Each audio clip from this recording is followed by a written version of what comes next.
ये accounting zero to hero series, जहां पे मैं आपको अकाउंट्स में एक्सपर्ट बनाऊंगा। अब हम पहुंच चुके हैं पार्ट नंबर 24 की लेजर का बैलेंस कैसे इंटरप्रेट करें। तो रील घूम नहीं जाए तो इसलिए फॉलो जरूर करना अकाउंट। देखो लेजर बैलेंस होता क्या है। लेजर बैलेंस होता है कि भाई डेबिट का जो टोटल है और क्रेडिट का जो टोटल है उसमें से मैं माइनस करके वो अमाउंट निकालता हूं। यहां पे जैसे राहुल अकाउंट है तो राहुल का डेबिट का ये अमाउंट है, क्रेडिट का ये अमाउंट है, तो ये अमाउंट आ रहा है। और यहां पे ये जो जो नया का वो ये आ रहा है। अब मालूम कैसे चलेगा ये डेबिट बैलेंस है क्रेडिट बैलेंस है। तो देखो मैं आपको लाइव करके दिखाता हूं। ये है मेरा राहुल अकाउंट। अब राहुल को मैंने इतने का सामान बेचा, इतने का सामान बेचा और उसने मुझे इतना कैश दिया। तो अब मैं क्या करूंगा, इसका डेबिट का टोटल करूंगा। डेबिट का मैंने टोटल किया 60,000, इसका टोटल कितना आ रहा है 10,000। तो मैं क्या करूंगा मंथ एंड में, मंथ एंड के अंदर क्या करूंगा, मैं यहां पे लिखूंगा बाय, जो भी मेरा मंथ होगा, सपोज करो 8 चल रहा है तो मैं क्या करूंगा बाय बैलेंस कैरिड डाउन लिखूंगा।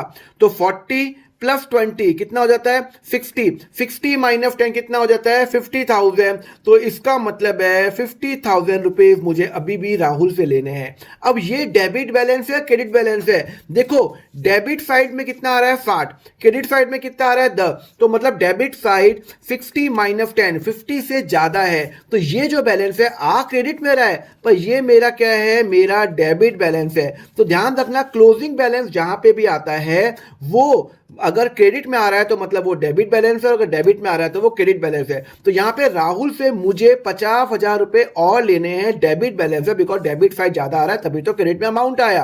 क्लियर है। चलो दूसरा अकाउंट करते हैं, नेहा अकाउंट। मैंने नेहा को सामान मैंने उससे खरीदा 70 का, 20 का लिया और 30 मैंने पे कर दिया। तो 90,000 का यहाँ पे टोटल आ जाएगा और यहाँ पे 30,000। इसका मतलब है मेरा 60,000 रुपीज यहाँ पे हो जाएगा। तो टू बैलेंस कैरी डाउन हो जाएगा। सपोज करो 30 नो को हो जाएगा।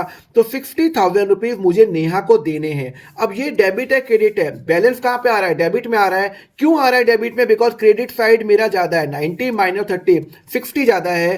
तो ये मेरा क्रेडिट बैलेंस है, बस ये बात आप ध्यान रखना।